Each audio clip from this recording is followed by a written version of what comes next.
Exodus chapter 16. The whole Israelite community set out from Elim and came to the desert of Sin, which is between Elim and Sinai, on the 15th day of the second month after they had come out of Egypt. In the desert the whole community grumbled against Moses and Aaron. The Israelites said to them, "If only we had died by the Lord's hand in Egypt. There we sat around pots of meat and ate all the food we wanted, but you have brought us out into this desert to starve this entire assembly to death." Then the Lord said to Moses, "I will rain down bread from heaven for you. The people are to go out each day and gather enough for that day. In this way I will test them and see whether they will follow my instructions. On the 6th day they are to prepare what they bring in, and that is to be twice as much as they gather on the other days." So Moses and Aaron said to all the Israelites, "In the evening you will know that it was the Lord who brought you out of Egypt, and in the morning you will see the glory of the Lord, because he has heard your grumbling against him. Who are we, that you should grumble against us?" Moses also said, "You will know that it was the Lord when he gives you meat to eat in the evening and all the bread you want in the morning, because he has heard your grumbling against him. Who are we? You are not grumbling against us, but against the Lord." Then Moses told Aaron, "Say to the entire Israelite community, 'Come before the Lord, for he has heard your grumbling.'" While Aaron was speaking to the whole Israelite community, they looked toward the desert, and there was the glory of the Lord appearing in the cloud. The Lord said to Moses, "I have heard the grumbling of the Israelites.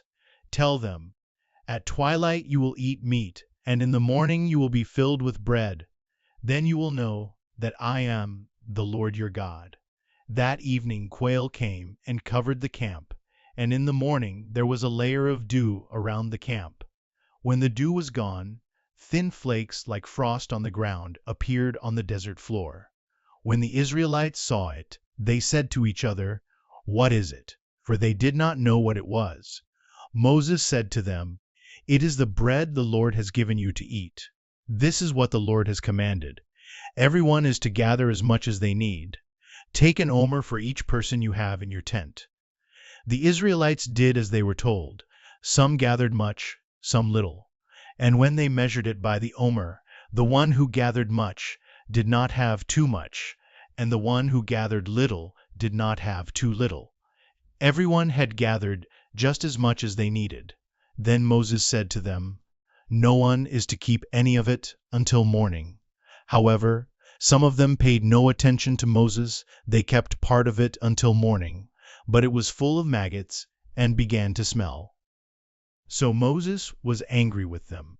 Each morning everyone gathered as much as they needed, and when the sun grew hot, it melted away.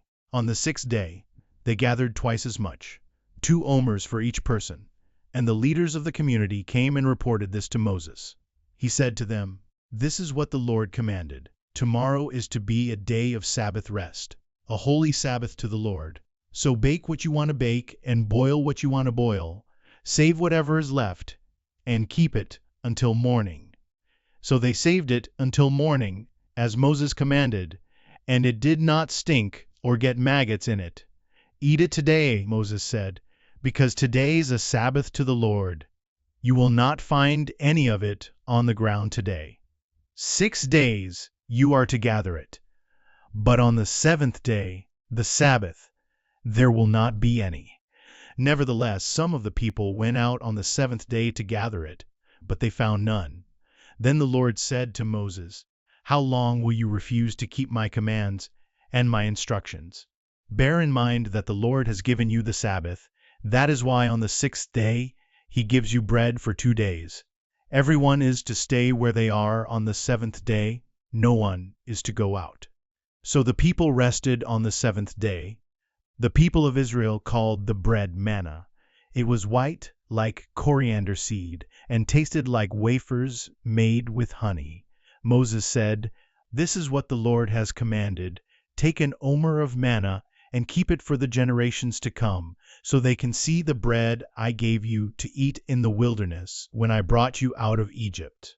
So Moses said to Aaron, "Take a jar and put an omer of manna in it. Then place it before the Lord to be kept for the generations to come. As the Lord commanded Moses, Aaron put the manna with the tablets of the covenant law, so that it might be preserved. The Israelites ate manna 40 years, until they came to a land that was settled. They ate manna until they reached the border of Canaan. An omer is 1/10 of an ephah.